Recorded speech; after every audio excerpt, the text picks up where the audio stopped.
A'udzubillahi minasyaitonirrajim. Bismillahirrahmanirrahim. Assalamualaikum warahmatullahi wabarakatuh. Alhamdulillahirabbil alamin. Innal hamdalillah nahmaduhu wa nasta'inuhu wa nastaghfiruh wa na'udzubillahi min syururi anfusina wa min sayyiati a'malina. May yahdihillahu fala mudhillalah wa may yudhlil fala hadiyalah. Asyhadu an la ilaha illallah wahdahu la syarikalah wa asyhadu anna Muhammadan abduhu wa rasuluh la nabiyya ba'dah. Allahumma sholli wa sallim wa barik ala Muhammad wa ala alihi wa sahbihi wa man tabi'ahum bi ihsan ila yaumiddin, amma ba'd. Alhamdulillah, segala puji dan syukur kita Tuhan kehadirat Allah Subhanahu wa taala atas nikmat yang paling utama, nikmat iman dan Islam, nikmat ukhuwah, nikmat kesehatan dan kesempatan untuk berkumpul dalam kajian ba'da zuhur kita pada siang hari ini di rumah Allah yang penuh berkah ini, di bulan suci Ramadan yang penuh berkah ini. Allah telah menjawab doa-doa kita dulu meminta supaya dipertemukan dengan Rajab, Sya'ban dan Ramadan, dan sekarang kita menemukan bulan Ramadan itu. Mudah-mudahan kita bisa manfaatkan sisa waktu kita di bulan Ramadan dengan baik. Amin ya rabbal alamin. Kita juga banyak meminta supaya pandemi segera diangkat, dan kelihatannya tanda-tanda pandemi mulai diangkat sudah terlihat ya. Oleh karena itu jangan sampai kita lupa bersyukur. Kadang-kadang kita ingat meminta, kita lupa bersyukur ya. Padahal yang kita minta sudah datang ya. Bapak-bapak sekalian, khawatifillah, tadi pengumumannya agak meleset ya. Tema yang saya minta sebenarnya tentang Palestina ya. Jadi yang saya ajukan waktu itu adalah tentang bagaimana kita tidak boleh melupakan Palestina di bulan Ramadan ini ya. Khusus terutama bulan Ramadan ini. Memang ada jadi suatu kebiasaan ya bagi kelompok Zionis ini di Israel ya, untuk memprovokasi umat Islam di Palestina setiap bulan Ramadan ya. Kalau kita lihat polanya, setiap bulan Ramadan selalu terjadi pergolakan ya. Tahun lalu juga demikian. Tahun lalu bulan Ramadan terjadi gangguan di Masjidil Aqsa, kemudian terjadi perang 11 hari di bulan Syawal, perangnya di Gaza. Ini suatu hal yang menarik ya, karena provokasinya di Masjidil Aqsa. Masjidil Aqsa itu tepi barat ya, tapi perangnya terjadi di Gaza ya. Kadang-kadang ada orang yang mengatakan orang Gaza nggak mau damai, perang mulu gitu ya. Tapi justru kalau melihat kejadiannya, harusnya kita sadar bahwa orang Gaza itu sangat mencintai Masjidil Aqsa walaupun mereka nggak pernah ke sana ya. Mereka nggak bisa ke sana. Kalau kita lihat petanya, tepi barat dan Gaza itu terpisah ya. Apa pengaruhnya gangguan di Masjidil Aqsa buat mereka ya? Sebenarnya nggak ada pengaruhnya, tapi mereka tetap melakukan serangan sampai menembakkan roket ke Tel Aviv ya. Tahun lalu itu luar biasa sekali. Tahun lalu itu sebuah kejadian yang sangat menohok sekali, bukan hanya bagi kelompok Zionis, tapi justru kalau menurut saya bagi negara-negara Arab ya. Kenapa? Karena yang kemarin itu mengungkap aibnya negara-negara Arab. Apa aibnya? Sekarang coba kita pertimbangkan Pak, Gaza itu ukurannya sedikit lebih besar daripada Depok. Mereka nggak punya pabrik senjata itu adanya di bawah tanah, karena kalau di atas tanah habis mereka ya, pasti di bawah tanah. Tapi ketika perang 11 hari, mereka bisa nembakin ratusan roket dan ratusan pula yang masuk ke Tel Aviv sampai menembus Tel Aviv. Dulu Israel punya kebanggaan namanya sistem pertahanan namanya Iron Dome, dan itu tembus oleh Gaza, oleh pejuang-pejuang di Gaza. Gaza itu sekali lagi nggak punya pabrik di atas tanah, mereka bikin roket itu di bawah tanah. Tapi roket yang dibikin di bawah tanah bisa menembus Iron Dome ya. Coba kita renungkan kembali, Gaza yang cuma seadanya kayak begitu bisa menembus Iron Dome. Sekarang kalau negara-negara Arab mau membantu Palestina, kalau negara-negara Arab semua bersepakat, oke, kita tembakin semua roket ke Tel Aviv malam ini, besok nggak ada Israel Pak ya. Jadi kalau sekarang Palestina sampai sekarang nggak sehat-sehat, nggak beres-beres masalahnya, yaitu karena umat Islam nggak membantu. Dan dari dulu pun begitu kasusnya, dari dulu begitu. Ketika Al-Quds dikuasai oleh pasukan salib, Salahuddin Al-Ayyubi itu bukan kiriman khalifah ya. Ketika Al-Quds dikuasai oleh pasukan salib, itu yang dikuasai betul-betul cuma Al-Quds doang, cuma Palestina saja ya. Daerah sekitarnya tidak.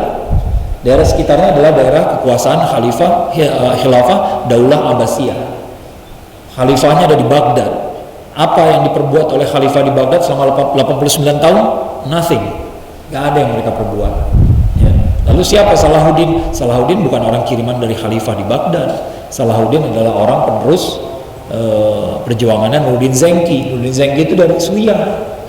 Jadi pasukan dari Suriah saja asal bersatu, Palestina tuh beres masalahnya. Ya. Berapa lama menunggu sampai Al-Quds direbut kembali dari pasukan salib? 89 tahun. 89 tahun gak ada yang berbuat apa-apa. Itulah penyakit umat Islam dari masa ke masa. Bukan orang Palestina gak bisa merdeka, bisa. Ya. Tapi umat Islam tidak bersepakat membantunya. Ya, malah negara-negara Arab melakukan normalisasi hubungan dengan Israel, malah Hamas dikategorikan sebagai teroris. Anda nggak suka sama Hamas boleh-boleh aja, ya. Tapi umat Islam di sana harus merdeka. Ya. Kita harus pandai membedakan mana yang prioritas, mana yang enggak. Ya, jangan karena kita nggak suka sama Hamas, jadi akhirnya kita nggak menolong Palestina. Di situ banyak orang yang bukan Hamas, ya. Dan di situ ada Masjid Al-Aqsa. Kadang-kadang ada orang berpikir salah, Masjid Al-Aqsa kita bela, Palestinanya enggak, gitu ya. Memang siapa yang bertugas memakmurkan Masjid Al-Aqsa? Ya pasti orang Palestina, bukan orang Bogor. Ya. Jadi kalau Masjid Al-Aqsa itu ada DKM-nya Pak, nggak mungkin pengurus DKM itu orang Bogor, harus orang sana. Ya. Maka kalau kita mau meyakinkan, memastikan Masjid Al-Aqsa dalam keadaan aman, Palestinanya harus aman juga, rakyat Palestinanya harus aman juga, itu satu paket. Ya. Nggak sama seperti kita mengharapkan Masjidil Haram dalam keadaan aman, tapi Mekahnya dijajah sama orang asing, nggak make sense, nggak masuk akal. Ya. Masjidnya harus selamat, rakyatnya harus selamat juga. Itu logika yang benar. Ada sebuah hadis Rasulullah SAW yang menarik sekali. Di sini dulu Rasulullah SAW menjawab pertanyaan Abu Dzar Al-Ghifari ya, radhiyallahu anhu. Ya. Ini hadisnya diriwayatkan oleh Imam Bukhari dan Imam Muslim sekaligus, jadi udah bisa dipastikan kebenarannya insyaallah, kesahihannya insyaallah. Ya. Rasulullah SAW pernah ditanya, wahai Rasulullah, masjid mana yang pertama dibangun? Masjidil Haram. Ya. Masjid mana yang kedua? Masjidil Aqsa. Berapa jaraknya? 40 tahun. Ya. Jadi Masjidil Haram dan Masjidil Aqsa yang membangunnya adalah Nabi Adam alaihissalam, bukan orang lain. Ya. Kemudian ditinggikan lagi oleh Nabi Ibrahim alaihissalam. Ya kalau kita sebut Masjidil Haram, Masjidil Aqsa, jangan bayangkan Masjidil Haram kayak sekarang dulu gitu ya. Bentuk sih sudah banyak berubah. Ya. Ini yang orang tidak pahami tentang Islam. Mereka kira bangunannya yang sakral, bangunannya yang sakti mandraguna, bukan. Ya, bangunan itu hanya masjid saja. Ya, kalau berubah bentuk nggak ada masalah. Ka'bah berubah bentuk boleh nggak? Pernah terjadi. Dulu bentuknya bukan kubus, dulu bentuknya balok, panjang ke belakang. Ya, tapi kemudian dipertahankan sampai kubus seperti sekarang. Dan ya kalau nggak ada alasan mengubahnya, kenapa harus diubah? Ya, saya nggak mengatakan bahwa kita harus ubah jadi kubah gitu ya, nggak perlu juga. Ya, tapi Ka'bah itu pernah berubah bentuknya. Apalagi Masjid Al-Aqsa, ya bentuknya udah berubah-ubah kemana-mana. Ya, Masjid Al-Aqsa pun demikian. Ya kemarin Abu Janda kan bikin video gitu ya, dia bilang Masjid Al-Aqsa ini dibangun setelah zamannya dinasti Umayyah. Yang dia maksud bangunannya. Kalau bangunan yang dia tunjuk emang iya, itu dibangun zaman Daulah Umayyah. Tapi Masjid Al-Aqsa sebagai komplek itu dari zaman Nabi Adam alaihissalam sudah ada. Bentuk bangunan boleh berubah Pak, nggak masalah. Ya kita nggak menyembah bangunannya kok. Masjid Al-Aqsa dulu pernah jadi kiblat kita, tapi kita nggak masalah bangunannya mau bentuknya seperti apa. Ya. Dari dulu kita nggak pernah permasalahkan bentuk masjid. Apakah masjid di seluruh dunia sama bentuknya? Nggak sama. Ya. Nah masjid kita ini pun beda sendiri kan, ya. Agak beda gitu ya, karena atapnya ke atas gitu ya. Sementara sebagian besar masjid bentuknya kubah ala India, ya ala India. Kalau ala Arab bentuknya beda lagi. Turki bentuknya lain lagi, ya tiang-tiangnya kalau Turki biasanya agak lurus tapi tinggi sekali ya. Kalau Maroko tiangnya kotak 3 tingkat, nggak pernah jadi masalah buat kita. Ya bentuk masjid itu nggak pernah jadi masalah. Ya. Yang pasti dua-duanya ini adalah bangunan yang sejak awal dibangun oleh para nabi, dimakmurkan oleh para nabi. Dan oleh karena itu nggak perlu ada penjelasan eksplisit banget, tapi yang pasti adalah kewajiban kita memakmurkan, meneruskan perjuangan para nabi dan rasul untuk memakmurkan kedua bangunan ini. Nggak perlu diperjelas lagi. Kadang-kadang orang mencari penjelasan eksplisit di mana-mana gitu ya. Para sahabat nggak begitu. Ya, para sahabat Rasulullah SAW begitu Rasulullah SAW wafat, mereka sudah tahu apa yang diperbuat. Apa yang diperbuat Khalifah Abu Bakar? Khalifah Abu Bakar langsung mengirimkan ekspedisi militer ke arah Syam. Ada nggak perintah Rasulullah SAW ke situ? Enggak. Tapi Abu Bakar sudah mengerti. Kenapa beliau bisa mengerti? Karena memang sebelum Rasulullah SAW wafat, Rasulullah SAW sempat mengirim ekspedisi Usamah bin Zaid ya, yang dipimpin oleh Usamah bin Zaid radhiyallahu anhu ya, untuk ke arah Syam. Ya. Sudah mengerti semua. Demikian juga hijrah ya. Hijrah, saya sangat prihatin sekali sekarang ada yang berfatwa kalau orang Palestina menderita di Palestina ya hijrah aja. Berarti tidak paham maknanya hijrah. Hijrah bukan melarikan diri dari tekanan. Kalau karena merasa tertekan, dari awal tahun kenabian sudah disiksa umat muslim. Dari awal kenabian Rasulullah SAW sudah kehilangan Yasir dan Sumayyah, istrinya. Ini orang tuanya Ammar bin Yasir, itu udah disiksa sampai meninggal. Bilal itu udah disiksa dari awal tahun kenabian. Khabbab itu guru ngajinya Fatimah binti Khattab, adiknya Umar bin Khattab. Dari awal kenabian sudah disiksa. Jadi kalau hanya karena siksaan, dari dulu sudah hijrah, nggak perlu nunggu tahun 13 kenabian. Hijrah itu bukan itu konteksnya. Hijrah itu konteksnya adalah jihad. Konteksnya adalah jihad.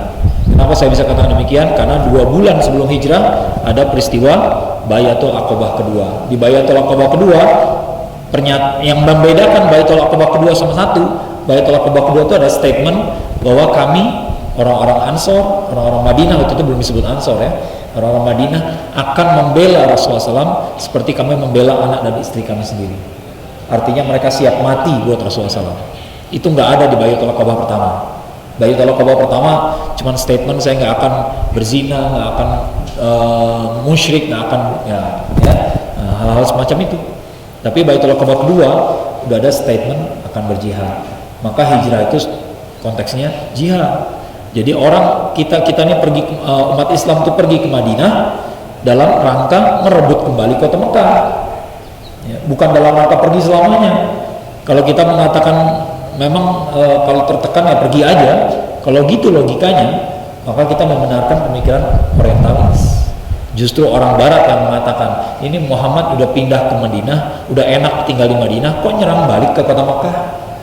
Berarti Muhammad perampok. Itu cara dia berpikir, cara orang barat berpikir. Tapi konteksnya nggak pernah demikian, Pak. Dari awal Masjidil Haram itu adalah hak kita umat muslim, maka harus direbut kembali.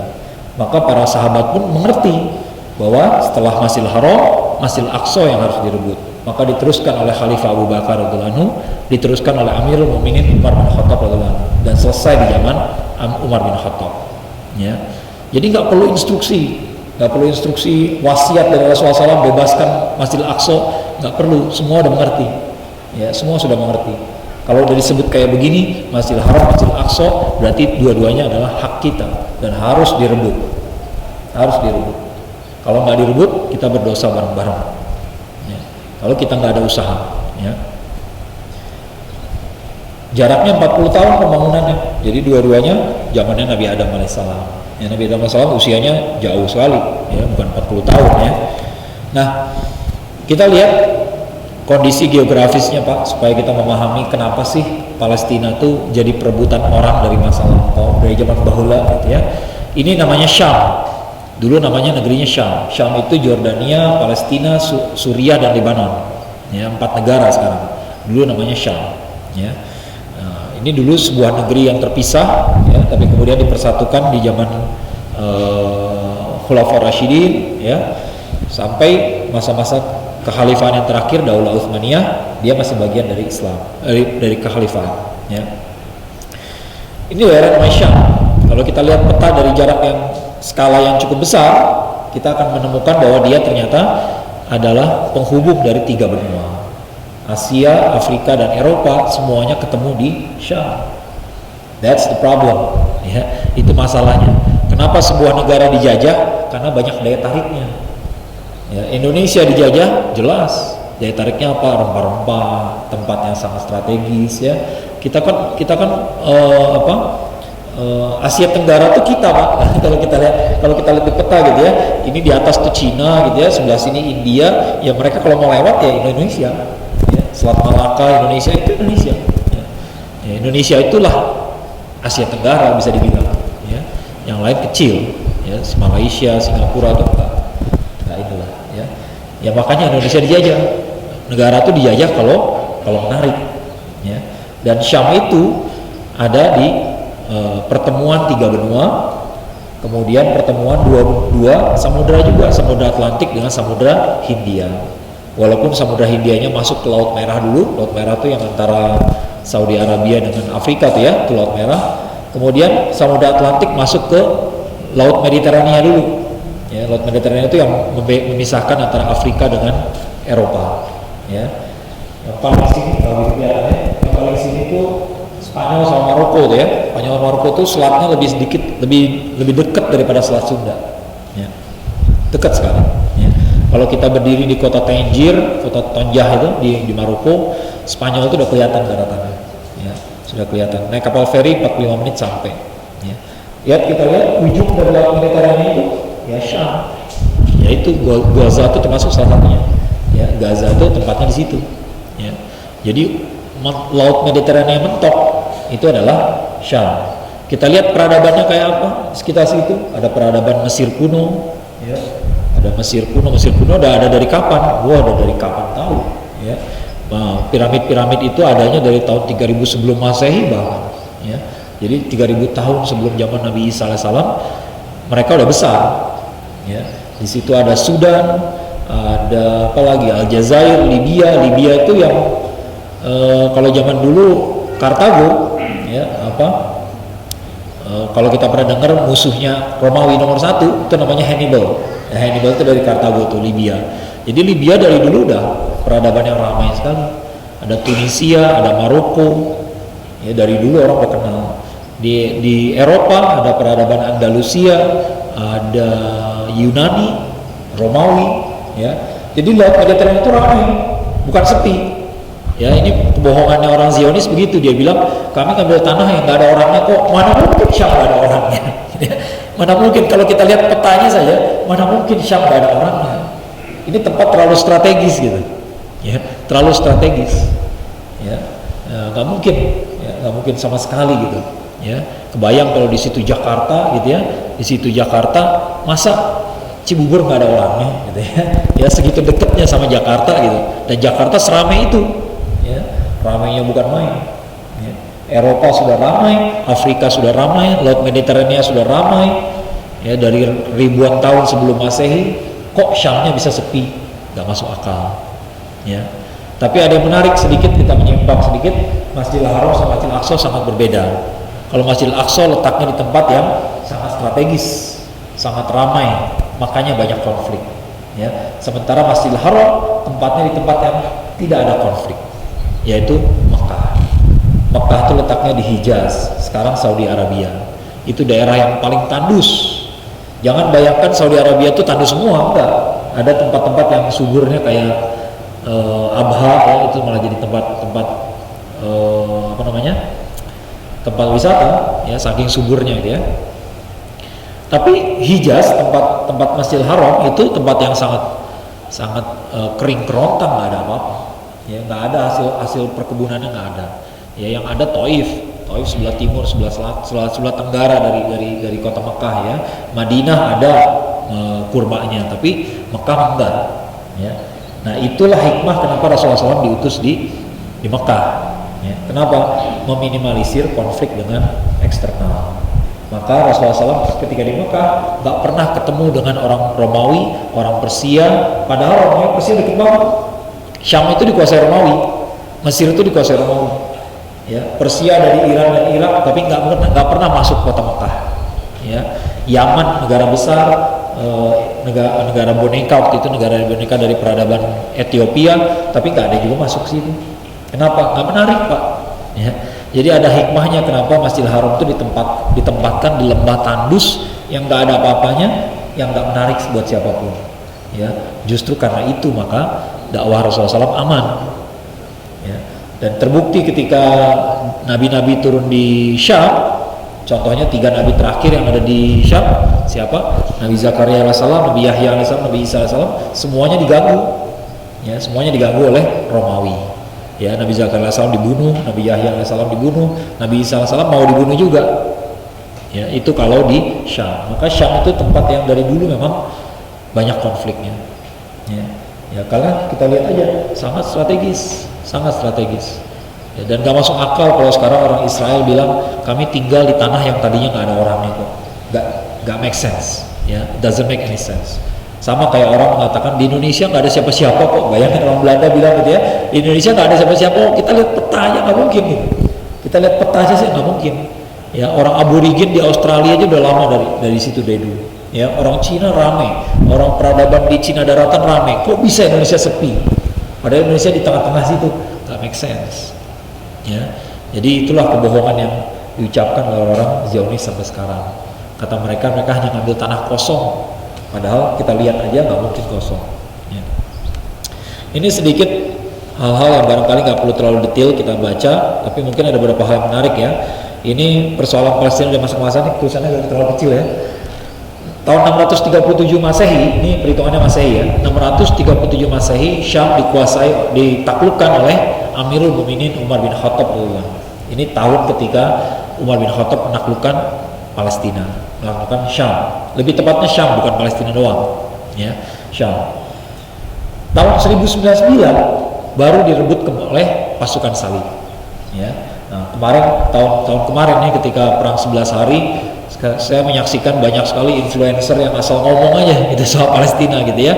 Ada influencer di media sosial yang mengatakan begini, di Palestina tuh masalahnya dari dulu konflik terus Pak, nggak ada ujungnya. Jadi orang Palestina tuh haus darah kayaknya. Nah, gitu ya. Padahal yang ngomong Muslim juga. Ya. Kalau kita lihat tahunnya, dikuasai oleh Umar bin Khattab 637. Baru direbut kembali, konflik lagi tahun 1099. Berapa tahun hidup makmurnya? 400 tahun. Kata siapa? Palestina konflik mulu. Enggak kok. Ya, itu masa damainya 400 tahun. Dikuasai pasukan salib. Terus dijajah pasukan salib berapa lama? 89 tahun, direbut kembali oleh Salahuddin Ayyubi. Konflik setelah itu jadi wilayah Daulah Utsmaniyah 1517 sampai 1917. Jadi direbut kembali sama musuh, sama orang non muslim itu dari 1188 sampai 1917. 800 tahun Pak. 800 tahun hidup damai mereka. Ya. Jadi peradaban manusia hidup damai di Palestina itu lama sekali. Jangan bilang mereka hobi konflik. Ya, konfliknya sebentar-sebentar kok. Ya, itu ya pasukan salib cuma 89 tahun. Ya. Sekarang kalau dihitung dari 1917 itu ketika Palestina diserahkan kepada Inggris. Ya, kita ambil titik awalnya ya, titik awal dari masalah yang sekarang. 1917 sampai 2022 ada 105 tahun. Ya, 150 tahun. 105 tahun. 105 tahun. Ya, tahun kemarin saya ingat banget dan saya ucapkan, saya ngomong terbuka aja, saya nggak pernah samar-samarkan nama orang gitu ya. Narasumbernya Deddy Corbuzier ya, dia bilang gini, masalah konflik di Palestina tuh nggak ada ujungnya Pak, nggak jelas gimana solusinya. Kenapa? Udah kelamaan perangnya. Dia bilang 100 tahun sudah lama. Dia lupa Indonesia berapa lama dulu dijajah. Dulu kita dijajah Pak 300 tahun, tapi kita masih pengen merdeka. 300 tahun gak membuat kita lupa rasanya jadi orang merdeka. Ya. Bagaimana, apa hak kita mengatakan orang Palestina udah serahkan aja lah tanah ke orang Yahudi? Nggak bisa. Ya. Mereka masih ingat rasanya merdeka. Ya.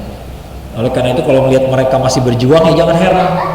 Jangan bilang mereka nih hobi konflik, enggak. Ya, orang Indonesia juga 300 tahun begitu ada peluang langsung merdeka. Ya, kita kan merdeka ada unsur mengambil kesempatan ya Pak. Ya, kita merdeka bukan mengusir Belanda loh. Ya, kita merdeka bukan mengusir Belanda, itu narasi yang agak salah. Ya, saya kebetulan lagi mendalami ilmu sejarah S3 di UI. Kata-kata kayak begitu tuh ngaruh dalam narasi historiografi itu penting sekali. Kita bukan mengusir Belanda loh. Kita merdeka itu dari Jepang. Jepang itu bisa mengusir Belanda kenapa? Karena lagi perang dunia kedua. Belanda tuh lagi hancur sama Jerman. Jadi Jepang juga curi-curi kesempatan. Begitu Belanda lagi lemah, Jepang masuk. Bukan Jepang bisa ngalahin Belanda, enggak. Ya. Jepang mencuri kesempatan. Dan Indonesia merdeka 17 Agustus 45. Setelah di awal Agustus Jepang di bom atom 2 kali. Kalau Jepang nggak di bom atom, Barangkali kita nggak merdeka bulan Agustus. Saya nggak mengatakan bahwa Indonesia nggak berjuang, sangat jelas sangat berjuang, ya. Tapi untuk mengatakan bahwa kita berhasil ngusir Belanda nggak juga, ya. Ngusir Jepang juga enggak, ya. Tapi memanfaatkan kesempatan, dan itu nggak salah, itu nggak salah, itu bukan suatu hal yang hina, ya. Ya. Nah, cuman begitu setelah Jepang kalah, Belanda mau masuk lagi, Belanda kehilangan momentum. Ya, kenapa? Dulu Belanda menguasai Indonesia karena dia menguasai satu persatu. Ya, wilayah Aceh dijajah, wilayah Jawa dijajah. Dulu kan kita belum bersatu, Pak. Jadi ketika dijajah Jawa diserang, orang Aceh nggak punya kepentingan. Dan juga demikian sebaliknya. Ya, ada Ternate, Tidore, itu semua dijajah secara terpisah. Ya. Tapi ketika dia kembali lagi, ketika perang tahun 45 sampai 49 itu, ya, ketika Belanda ada balik lagi, udah jadi Indonesia. Makanya ketika Jakarta ibu kota tertekan, mereka lari ke Jogja. Begitu Jogja tertekan, tiba-tiba ada pemerintah darurat Republik Indonesia di Sumatera Barat. Ya, koordinasi kayak gitu dulu nggak ada, makanya kita bisa dijajah. Ya, nah begitu Belanda balik kedua kalinya nggak bisa. Ya, kita perlu teliti baca sejarah.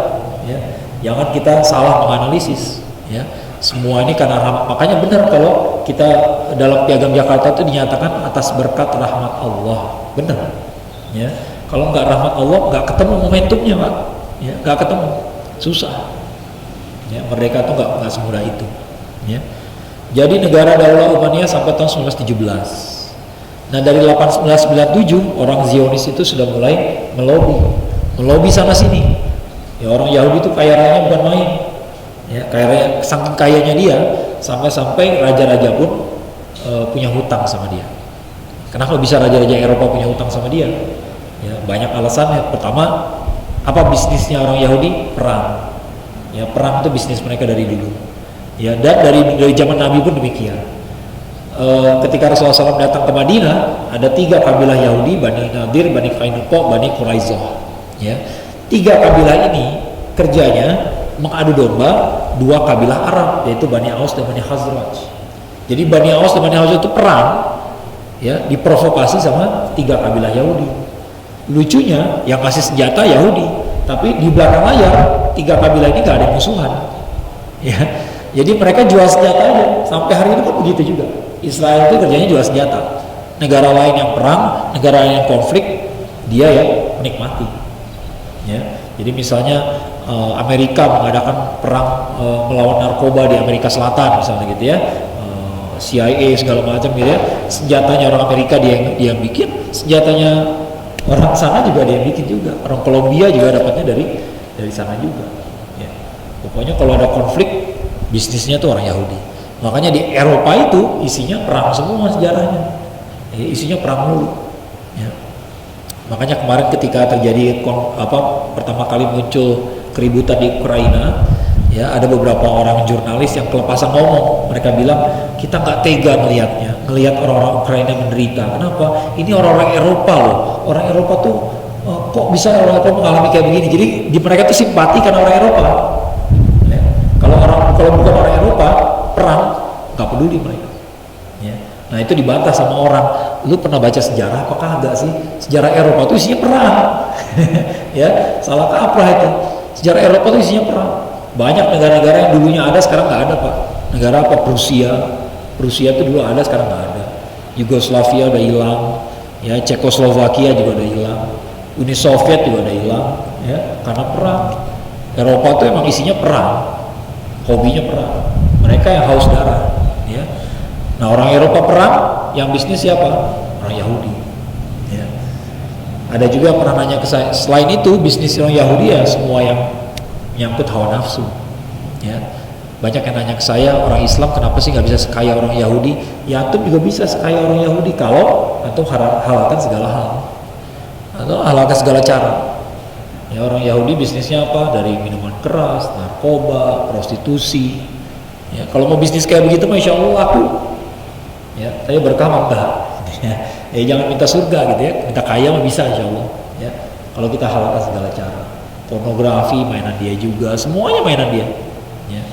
Makanya dia bisa segitu kayanya sampai raja-raja Eropa tuh punya hutang sama dia. Nah, ketika raja-raja raja-raja Eropa punya hutang, maka dituntut. Saya minta tanah. Nah, ada kelompok namanya Zionis. Tidak semua Yahudi Zionis. Orang Zionis itu adalah orang Yahudi yang percaya bahwa harus ada negara Yahudi. Ya, tidak semua berpikir begitu. Ya, harus ada negara Yahudi. Ini orang Zionis. Dulu Zionis itu minoritas, sekarang jadi mayoritas. Ya. Nah, dulu pimpinannya namanya Theodor Herzl. Theodor Herzl itu melobi semua orang, termasuk melobi khalifahnya Daulah Utsmaniyah, ya, Sultan Abdul Hamid II. Ya, mereka minta negara Palestina dikasih ke mereka. Ya, tapi Sultan Abdul Hamid II nggak mau. Ya, yang menarik adalah mereka tidak hanya mengincar Palestina doang. Mereka pada dasarnya orang Zionis mengincar di mana saja. Ya, bahkan tahun 1903 ya. 1903 Inggris itu pernah menawarkan wilayah Uganda di Afrika. Ya. Kenapa fakta ini perlu dibicarakan? Supaya tahu bahwa kalau orang Zionis itu selalu mengatakan ini hak kami sebagai orang Yahudi. Ini janji Tuhan kepada kami sebagai orang Yahudi. Padahal dulu mereka nggak kalau janji Tuhan ngasih Palestina, kenapa mereka pernah ngincer Uganda? Kenapa Uganda itu pernah diincer? Ya. Dan pernah mereka serius bicara Uganda. Nah, pada akhirnya banyak yang nggak setuju ke Uganda, terlalu jauh. Ya. Bahkan mereka pernah minta kepada Rusia, ya, minta kepada Uni Soviet. Dulu belum jadi Uni Soviet, ya, masih Rusia, masih kerajaan Rusia. Ya. Masih minta ke Kaisaran Rusia untuk memberikan wilayah, ya, kepada mereka. Ya. Kalau mereka karena agama, jadi Zionis itu bukan yang taat agama sebenarnya. Ya, mereka hanya memanfaatkan isu-isu agama saja. Mereka sekuler banget sebenarnya. Nah, masalah terjadi di Perang Dunia Pertama. Di Perang Dunia Pertama, Daulah Utsmaniyah termasuk yang kalah, ya, ketika itu. Ya. Nah, ketika dia kalah, wilayah Jordania dan Palestina diserahkan kepada Inggris. Yang menyerahkan siapa? LBB. Dulu namanya bukan PBB, tapi LBB, Liga Bangsa-Bangsa. Ya. Diserahkan kepada Inggris. Tahun yang sama muncullah deklarasi Balfour. Balfour itu nama Menteri Luar Negerinya Inggris. Ya, tiba-tiba dia kirim nota menyatakan bahwa kami akan mendukung pembebasan Palestina untuk bagi orang-orang Zionis. Yaitu diserahkan kepada Walter Rothschild, ya, salah satu orang paling kaya di antara orang Yahudi. Sampai tahun 30-an terjadi migrasi besar-besaran. Tahun 47 PBB menawarkan solusi dua negara. Ya, ini aneh itu ya. Jadi PBB itu mengakui Palestina, tapi di kemudian hari dia menawarkan solusi dua negara. Ya, artinya Palestina mengakui Israel, Israel mengakui Palestina. Ya, nah, tapi pada saat yang bersamaan ketika Israel melanggar, nggak pernah dibantah. Ya, setahun kemudian negara ilegal Israel dideklarasikan. Sebenarnya ada kejadian lain kayak misalnya tahun 67 ada perang 6 hari. Ya, negara-negara Arab melawan Israel, tapi kalah negara Arabnya. Ya, kalahnya bukan karena negara lemah, tapi karena satu persatu mengundurkan diri dari peperangan. Ya, itu aibnya negara-negara Arab juga, ya, di masa lalu. Ya. Indonesia sama Palestina gimana? Nah, ini yang justru ingin saya bicarakan, gitu ya. Indonesia sama Palestina hubungannya sudah sangat lama. Yang pertama kali tercatat, yang tercatat ya, barangkali ada yang lain, ya. Yang pertama kali bikin aksi bela Palestina di Indonesia adalah Young Islamic Bond. Young Islamic Bond itu adalah organisasi yang dibina oleh Haji Agus Salim. Tahun berapa? 1930. Indonesia ini udah ada? Belum. Ya, ini poin menarik untuk kita hayati gitu, ya. Jadi kalau ada yang nanya kenapa Indonesia harus bela Palestina? Karena kita udah bela Palestina sebelum Indonesia ada. Indonesia belum ada, kita udah bela Palestina. Ya. Jadi kalau ada orang nggak bela Palestina, ente Indonesia itu bukan. Ya, kayaknya nggak pernah kenal sama Haji Agus Salim barangkali. Ya. Dari dulu kita begitu kok. Ya, dari dulu kita begitu. Ini suatu yang hal yang menarik sekali. Kenapa? Karena tahun 30 kita lagi susah, Pak. Tahun 28 itu Kongres Pemuda kedua. Kongres Pemuda kedua, Sumpah Pemuda. Setelah Sumpah Pemuda itu, semua pergerakan itu dihajar sama Belanda. Gara-gara Sumpah Pemuda. Gara-gara para pemuda dari berbagai daerah kumpul di Jakarta, tiba-tiba bikin Sumpah Pemuda. Ya, nggak ada Sumpah Pemuda sih, mereka bilang hasil kongresnya. Hasil kongresnya adalah mereka sepakat harus ada negara. Satu negara, Indonesia. Satu bangsa, bangsa Indonesia. Satu tanah air Indonesia. Satu bahasa Indonesia. Indonesia belum ada. Itu makanya Belanda itu panik gitu. Ya, kalian kan bukan orang kalian kan orang dari berbagai daerah, ya tidak ada Indonesia tadinya, tiba-tiba kumpul lalu sepakat besok-besok harus ada Indonesia, besok-besok kita bersatu jadi negara namanya Indonesia. Itu tahun 28, 17 tahun sebelum Indonesianya ada. Jadi sebelum ada negaranya, ada mimpinya dulu baru ada baru negaranya ada. Makanya kalau sekarang kita nggak bisa bermimpi Palestina merdeka, ya nggak bakal merdeka jangan-jangan. Mau bilang tapi pasti merdeka sih, ya karena di akhir zaman perangnya kan di situ, ya. Jadi udah pasti akan merdeka, ya. Kita harus bermimpi dulu Pak, harus punya tekad dulu, harus merdeka Palestina, ya. Sama seperti Indonesia dulu juga mimpi dulu, baru pelaksanaan. Ya kalau nggak ada mimpinya nggak ada pelaksanaan. Gara-gara tahun 28 itu, maka semua pergerakan itu dijaga ketat sama Belanda. Nggak boleh rapat-rapat itu nggak boleh kongres-kongresan itu nggak boleh. Ya tahun 30 JIB berani-beraninya bikin aksi bela Palestina. Ya kalau sekarang bikin aksi bela Palestina siapa yang melawan? Nggak ada yang larang. Pemerintah pun nggak ngelarang. Ya bela Palestina itu nggak ada yang aneh. Gitu. Ya kalau Masjid Al Hidayah mau bikin aksi bela Palestina nggak ada masalah, tinggal urus izin dikit-dikit aja gampang lah. Ya tapi kalau zaman dulu berat. Ya jadi ini harus kita baca sesuai konteks zamannya. Ya itulah sejarah gitu ya. Kita lihat pada konteks zamannya. Yang menarik adalah ketika bikin aksi ini JIB dicibir juga sama orang. Kata orang tidak nasionalis. Kenapa ngurusin negara lain, negara gitu ya masih banyak kesulitan. Ternyata dari dulu ada orang nyinyir kayak begitu. Sampai sekarang pun ada. Tapi minoritas, ya, tidak mayoritas. Mayoritasnya dukung, ya. Tahun 38 ada Kongres Al-Islam di Surabaya. Ini diadakan oleh MIAI. Dulu sebelum ada MUI ada Masyumi. Masyumi itu sebelum jadi partai dulu adalah Majelis Syuro Muslimin Indonesia. Ya, tempat berkumpulnya semua ormas Islam. Jadi posisinya kayak MUI sekarang. Ya, Masyumi itu dulu begitu. Ya. Nah sebelum Masyumi namanya MIAI, Majelis Islam A'la Indonesia. Ya, Majelis Islam Tinggi Indonesia. Ya, itu tempat berkumpulnya ormas-ormas Islam. Ya, ada NU, Muhammadiyah, Yang Islamic Bond, Al-Irsyad dan sebagainya. Partai Arab Indonesia dan sebagainya. Ya, ada beberapa poin keputusannya. Dan minimal tiga diantaranya berhubungan dengan Palestina. Apa keputusannya? Satu, meminta MIAI mengajak seluruh umat muslim pada tanggal spesifik, tanggal 15 April tahun 38, ini kebetulan lagi bulan April juga ya, tapi udah lewat ya, untuk membaca doa kunut nazilah untuk Palestina. Jadi sehari penuh umat Islam membaca kunut nazilah ya untuk Palestina. Ya. Yang kedua, menyeru umat muslim untuk menggalang bantuan dana. Sekali lagi, ini bantuan dana di tahun 38 loh Pak. Orang Indonesia udah pada makmur belum tahun 38. Lagi seru-serunya berjuang. Ya, lagi menderita-menderitanya itu. Ya, lagi menjelang Perang Dunia Kedua.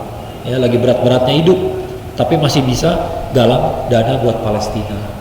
Kalau sekarang kita udah makan 3 kali sehari, kalau sekarang badan kita udah besar-besar, kita nggak bisa galang dana buat Palestina, kita lebih jelek daripada bapak-bapak kita. Kita lebih jelek. Ya. Bukan kita kurang uang, ya. Jelas-jelas uang kita lebih banyak sekarang. Ya. Jelas-jelas kita lebih makmur, tapi jiwa kita miskin sekarang. Ya. Itu masalah. Ya. Yang terakhir, meminta MIAI menyampaikan aspirasi agar Inggris membatalkan keputusannya membagi wilayah Palestina. Inggris, MIAI minta ke Inggris. Orang kalau berhubungan sama negara harus negara juga Pak. Government to government. Ini MIAI. MIAI ini siapa? MIAI ini organisasi ilegal atau legal? Kalau lihat dari namanya ilegal. Kan namanya Majelis Islam A'la Indonesia. Indonesia belum ada tahun 38. Ya, tahun 38. Jadi kita negara belum ada. Ya, negaranya belum ada, martabatnya udah ada Pak. Sekarang negaranya udah ada, nggak berani nerusin saya, nggak berani nerusin. Ya, negaranya udah ada. Ya. Dulu negara belum ada. Ya, tapi nama itu main taruh aja, Majelis Islam A'la Indonesia. Indonesianya mana? Nggak ada, Hindia Belanda secara formal. Ya, tapi udah berani menuntut kepada Inggris. Inggris juga bingung kali siapa nih orang. Ya nggak apa-apa, kita yang nggak dianggap bukan siapa-siapa terserah. Tapi seperti saya bilang, negara belum ada, negara boleh belum ada, tapi martabatnya udah tinggi, wibawanya udah kencang. ya, udah galak gitu, ya. Nah kalau sekarang negaranya sudah ada tapi jadi kurang kenceng, ya, itu masalahnya.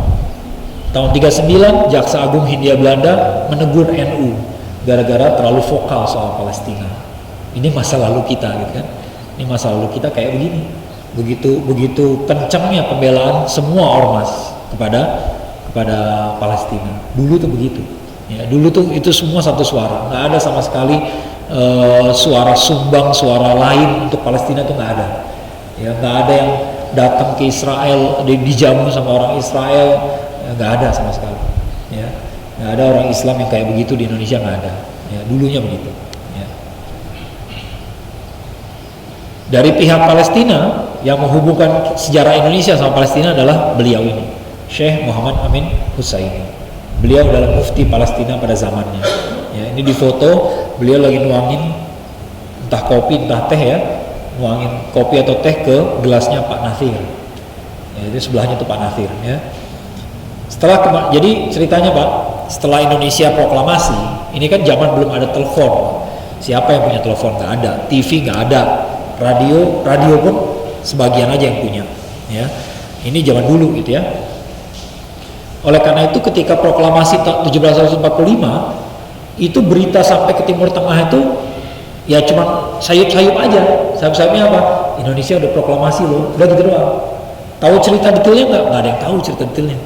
Bahkan diceritakan orang-orang Indonesia yang ada di Timur Tengah pada saat itu, ya, yang ada di Timur Tengah pada saat itu, mereka tahu detail ceritanya tuh baru tahun 47. Ya, tahun 47 mereka tahu ceritanya. Oh, proklamasinya di Jalan Gangsang Timur nomor 56. Oh, yang proklamasi kayak begini. Baru tahu tahun 47. Tahun 45 mereka ceritanya di karang-karang sendiri. Ya. Nah, ceritanya negara itu kan nggak bisa berdiri aja, nggak bisa proklamasi begitu saja. Yang diperlukan apa? Pengakuan dari negara lain. Itu penting, ya. Kalau negara lain nggak ada yang mengakui, berarti negara kita nggak sah, ya. Oleh karena itu begitu Indonesia dapat berita Indonesia proklamasi, langsung negara-negara mahasiswa-mahasiswa Indonesia di Timur Tengah mereka bergerilya, mereka mencari dukungan, ya, supaya negara-negara Timur Tengah mau mengakui Indonesia. Ya, yang bekerja pada saat itu mahasiswa Indonesia di Mekah, di Baghdad dan di Kairo. Qadarullah yang berakhir yang berhasil adalah yang di Kairo, ya. Yang di Mekah saya kurang tahu analisisnya kenapa gagal, kurang berhasil. Yang di Baghdad itu gara-gara disusupi sama komunis. Dulu si Musso itu ada di situ, Musso. Toko PKI itu ada di situ, lagi di Baghdad, ya. Nah, tapi yang di Kairo cukup berhasil, ya. Pada akhirnya di Kairo ini berhasil, ya. Nah, oleh karena itu negara pertama yang secara resmi mengakui Indonesia adalah negara Mesir. Secara formal negara yang mengakui Indonesia adalah Mesir, tapi menurut saya secara de facto adalah Palestina. Kenapa? Dulu di Mesir, di Kairo didirikan sebuah panitia, sebuah lajnah, ya, mereka menyebutnya panitia pendukung kemerdekaan Indonesia, ya, panitia pendukung kemerdekaan Indonesia. Siapa orangnya? Ada orang Indonesia, ada orang Timur Tengah, ada orang Tunisia segala macam, ya, ada orang Palestina, ya, campur-campur mereka di Kairo waktu itu, ya. Mereka semua berupaya supaya negara-negara, karena ini kan prakarsa dari rakyat sipil, ya, bukan dari penguasanya, ya. Nah, mereka berusaha melobi penguasa di daerah masing-masing supaya mengakui Indonesia, ya. Nah, masalah kenapa saya bilang secara de facto sebenarnya Palestina yang pertama kali mengakui kita. Kenapa? Karena dalam panitia kemerdekaan pendukung kemerdekaan Indonesia tadi ada mufti besar Palestina. Jadi kalau kita tanya kapan Palestina mengakui Indonesia, ya Palestina punya menteri yang enggak pada masa itu. Ini kan tahun 45, sementara tahun 1917 Palestina sudah diserahkan ke Inggris, ya. Jadi dalam keadaan terjajah, dia nggak punya presiden, nggak punya perdana menteri, nggak punya menteri. Gimana mereka mengakui? Tapi pemimpinnya mufti Palestina ada di panitia tersebut. Jadi menurut saya Palestina lah yang pertama kali. Tapi secara formal ya Mesir. Ya, negaranya udah ada, ya, menterinya ada, rajanya waktu itu masih kerajaan, ya, Raja Faruk, ya, rajanya ada, menterinya ada, maka mereka yang pertama kali mengakui kan, dan itu adalah hasil dari kerja mahasiswa Muslim Indonesia, ya, mereka yang bergerilya, ya. Nah, di antara tokoh yang menyatakan dukungan terhadap kemerdekaan Indonesia adalah Mufti Syekh Muhammad Amin Hussaini. Lagi ngapain beliau di Palestina? Beliau habis melarikan diri dari kejaran di Eropa. Ya. Jadi lagi-lagi temanya sama Pak. Ketika kita lagi susah, kita masih bisa loh ngurusin Palestina tahun 30, tahun 38. Ya.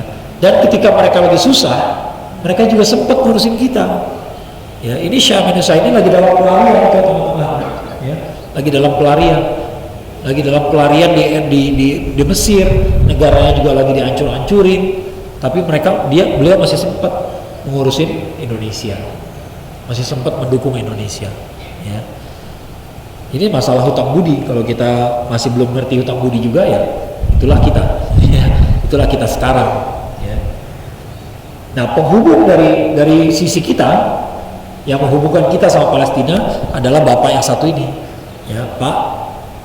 Kemudian jadi profesor ya, Kiai Haji Abdul Qahar Mudzakkir, bukan Abdul Qahar Mudzakkar ya, beda. Qahar Mudzakkir dari Sulawesi Selatan, pemimpin DITI di sana. Ya, kalau Abdul Qahar Mudzakkir adalah tokoh dari Muhammadiyah, ya, lulusan dari Al Azhar Kairo Mesir. Makanya kan di Kairo lagi kan. Ya, nah beliau di Kairo ketika dia lagi kuliah, beliau udah banyak menulis tentang Indonesia. Ya, oleh karena itu orang Mesir tahu Indonesia ya dari tulisan-tulisan beliau. Ya. Beliau juga tokoh Muhammadiyah, beliau juga tokoh dari Panitia 9. Panitia 9 itu yang merumuskan Piagam Jakarta, Pak. Piagam Jakarta dan Undang-Undang Dasar 45. Ya, itu semua yang nulis Panitia 9. 9 orang, salah satunya adalah Pak Abdul Qahar Mudzakkir. Ya, jadi ini orang besar. Ya, kita aja yang kurang mengenal gitu ya dibanding yang lain gitu ya.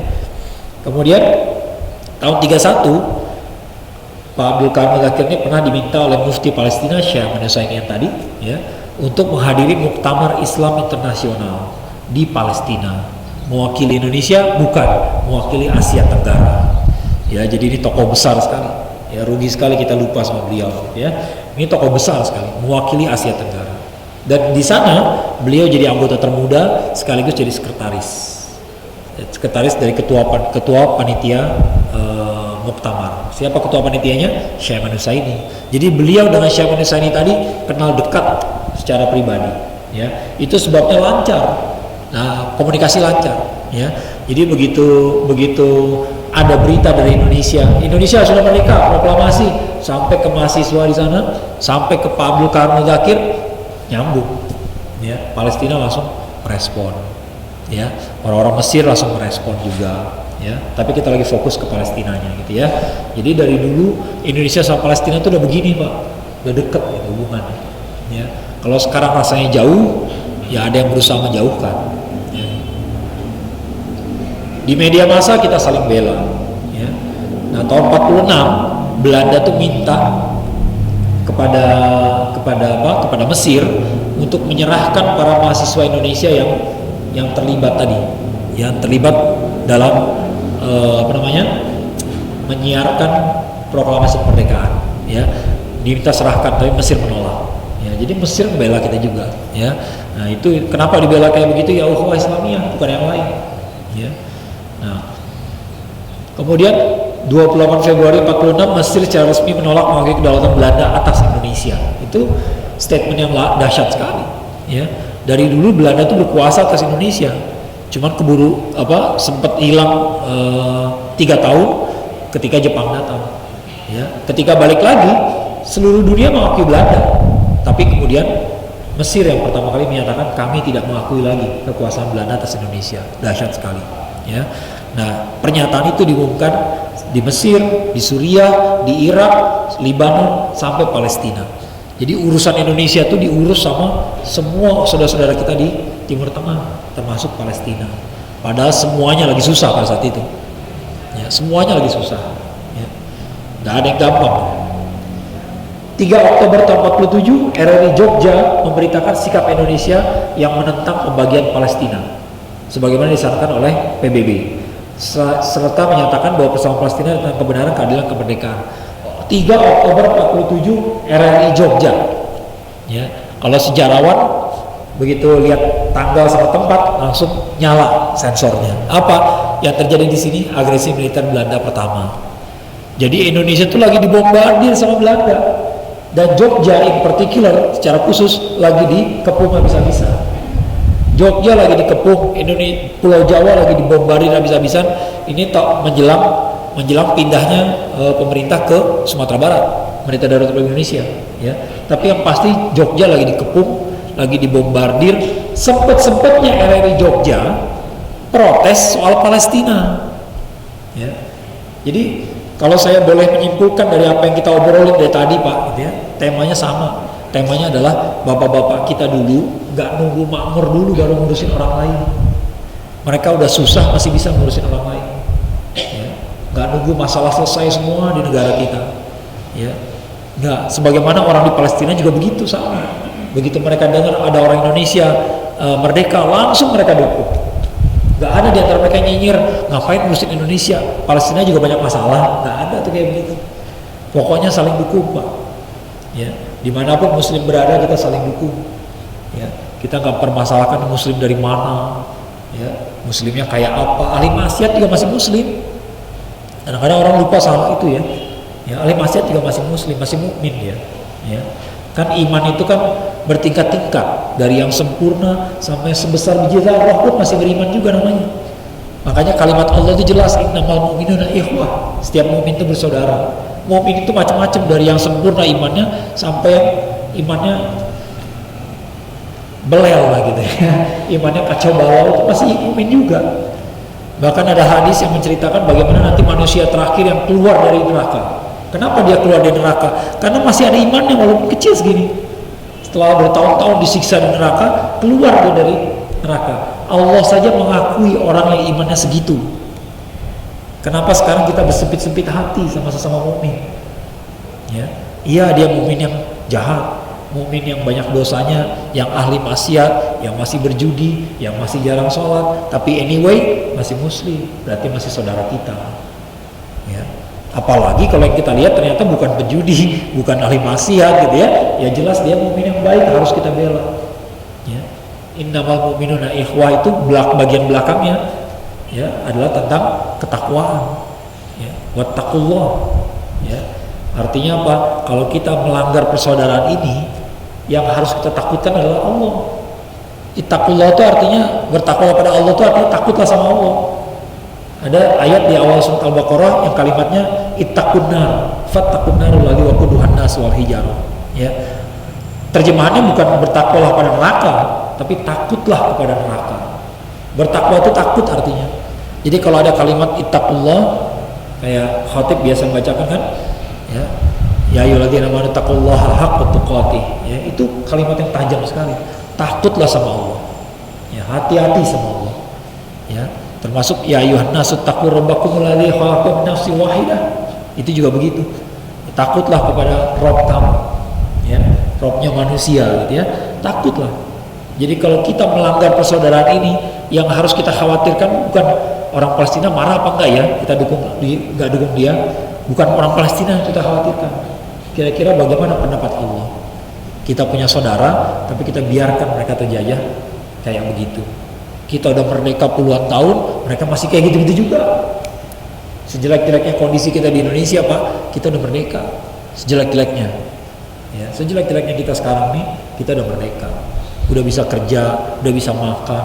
Mereka lagi kerja, tau-tau dibom. Mereka pergi kerja, pulangnya tinggal nama. Masih kayak begitu yang mereka alami. Kita juga dulu begitu, tapi kita udah berakhir masa-masa itu, dan mereka belum berakhir sampai sekarang. Ya. Nah, kalau kita nggak peduli sama mereka, bagaimana pertanggungjawaban kita di hadapan Allah nanti? Itu aja kita khawatirkan. Ya. Orang Palestina nggak bakal bisa balas, ya. Tapi yang memiliki mereka itu yang bisa balas. Itu yang sangat mengerikan sekali pembalasannya. Persoalan sekarang adalah banyak orang lupa sama sejarah, ya, sehingga masalah Palestina dibawa keluar dari konteks penjajahan, ya. Kemudian lupa juga hubungan erat antara Indonesia dan Palestina dalam sejarah. Ini yang dari tadi kita bahas, ya. Itu masalahnya, kita lupa sama sejarah. Kedua, kesalahpahaman memahami agama. Itu yang saya kritisi tadi, ya. Kenapa orang Palestina disuruh hijrah? Ya, masalah Palestina bukan hijrah, solusinya bukan hijrah. Rasulullah SAW hijrah dari Mekah karena nggak ada yang bisa nolong di luar kota Mekah. Tapi Palestina itu dikelilingi sama negara-negara Islam, semua bisa nolong, tapi nggak ada yang nolong. Ya, jadi solusinya bukan itu. Sama seperti dulu zaman perang salib, ya, Palestina, Al-Quds itu dikuasai pasukan salib, padahal sekelilingnya daerah Islam semua. Maka gimana solusinya? Harus ada yang punya kesadaran. Kesadaran itu dimulai dari Nuruddin Zenki, diselesaikan oleh Salahuddin Al-Ayyubi, ya, bukan oleh Khalifah di Baghdad. Khalifah di Baghdad nggak ngapain, ya. Jadi walaupun ada Khalifah, tapi Khalifahnya memble, ya begitu juga nasibnya, sama aja, nggak ada bedanya, ya. Yang terakhir, ada perang informasi, ada Ghazwu Fikri yang sangat dahsyat sekali, membuat bangsa Indonesia ini nggak ngerti yang tadi sejarah sama agamanya sendiri, ya, sehingga kita nih diarahkan untuk memusuhi Palestina, malah kita diarahkan logika yang salah. Palestina konfliknya nggak beres-beres, berarti orang Palestina jahat. Lah kok begitu gitu ya? Namanya juga penjajahan. Selama penjajah belum keluar, masalahnya belum kelar. Kalau mau kelar, ya penjajahnya keluar dulu. Dulu kita juga begitu kok. Dulu kita coret-coret di jalanan kan, merdeka atau mati. Pernah lihat fotonya nggak? Pernah lihat buku apa? 30 tahun Indonesia Merdeka dulu ya. Ada berapa jilid ya? Ada buku-bukunya kan? Dulu zamannya Indonesia lagi berjuang tahun 45 gitu ya. Orang Indonesia juga nulis grafiti juga, merdeka atau mati. Bangsa Indonesia cinta perdamaian, tapi lebih cinta kemerdekaan. Wah, Masya Allah gitu ya. Kita juga dulu begitu kok. Ya. Tiba-tiba kita sekarang lupa. Kayak kita nggak pernah kayak begitu aja. Ya. Nah, seperti saya bilang di awal, sudah jadi kebiasaan orang Zionis pasti cari masalah bulan Ramadan. Kemungkinan bakal lanjut saya bulan Syawal. Oleh karena itu, mumpung sekarang kita masih Ramadan, katanya ini doa katanya ini bulan yang tepat untuk berdoa ya. Kalau di surat Al-Baqarah 183 187 nyempil terus ayat 186. Yang lain bicara soal saum, yang satu itu bicara soal doa. Wa idza sa'alaka ibadi anni fa inni qarib. Ujibu da'wati da'i idza da'an wa falyastajibu li wal yu'minu bi. Ya, Allahumma yarsyudun. Ya. Jadi kalau hamba-Ku bertanya tentang aku dekat. Ya, maka aku dekat, kata Allah begitu. Maka aku dekat. Saking dekatnya, nggak ada ceritanya orang berdoa tuh nggak didengar sama Allah. Ya, ya. Uji budawati da'idadaan. Aku jawab doa kalian, doa mereka ketika mereka lagi berdoa. Jadi jawaban atas doa kita Pak sudah disampaikan ketika kita lagi berdoa, bukan sesudahnya. Ketika lagi berdoa jawabannya udah ada. Walaupun jawabannya belum tentu sesuai keinginan kita. Ya Allah saya minta Palestina merdeka. Oke, tapi kata siapa besok belum tentu, ya. Tapi jawaban Allah sudah diberikan saat itu juga. Ya, dalam salah satu hadis Rasulullah SAW pernah mengatakan, dalam hadis qudsi ya, Allah tuh pernah berfirman, aku malu kalau ada hamba-Ku mengangkat tangannya untuk berdoa, lalu tangan itu turun dalam keadaan kosong, nggak ada isinya. Ya, jadi ketika kita berdoa, nggak mungkin tangan kita kosong, nggak mungkin. Ya, kita berdoa itu Allah sudah ridho. Allah sudah senang kita berdoa. Ya jangan khawatirkan lagi bakal terkabul kapan ya, nggak usah dipikirin. Ya, pokoknya berdoa aja yang kencang. Ayat soal doa itu ada di tengah-tengah ayat soal Ramadan. Maka Ramadan sering disebut Syahrul Quran, benar. Ya, sebagai bulannya kita bersaum itu benar, nggak ada yang salah, gitu ya. Tapi jangan lupa ini juga bulannya doa. Ya, maka kalau kita mendoakan Palestina yang lagi pada intikaf, yang lagi pada menempuh ibadahnya, lagi getol-getolnya beribadah di akhir Ramadan ini, tinggal beberapa hari ini, ya, selipkanlah tentang Palestina. Ya, demikian juga saudara-saudara kita yang lain juga di Myanmar, di India, di Cina, banyak banget Muslim menderita. Di Afrika tuh banyak juga, ya, banyak. Ya, Palestina agak dilebihkan bukan gara-gara Palestinanya, tapi karena di situ ada Masjid Al-Aqsa. Ya, seperti saya bilang logikanya, kalau Masjid Al-Aqsa harus selamat, maka orang Palestina juga harus selamat. Karena orang Palestina yang akan memakmurkan Masjid Al-Aqsa. Ya, itu agak kita lebihkan, bukan karena kita lebih cinta orang Palestina daripada orang Myanmar, enggak. Ya, tapi memang ada yang spesial di situ. Ada yang agak spesial di situ. Ada Masjid Al-Aqsa. Ya. Mudah-mudahan bermanfaat, mudah-mudahan jadi renungan kita bersama, jadi pengingat kita bersama. Sekali lagi kalau semua detil cerita tadi terlupakan, nggak apa-apa. Yang penting ingat saja bahwa bapak-bapak kita dari dulu, dari Indonesia masih susah, dari Indonesia belum ada, udah ngurusin Palestina. Dan Palestina pun dari dulu sudah ngurusin Indonesia. Kalau kita sekarang nggak bisa ngurusin mereka, memang kita lebih jelek daripada bapak-bapak kita. Mudah-mudahan tidak demikian. Mudah-mudahan tidak demikian. Bila terdapat, Assalamualaikum warahmatullahi wabarakatuh.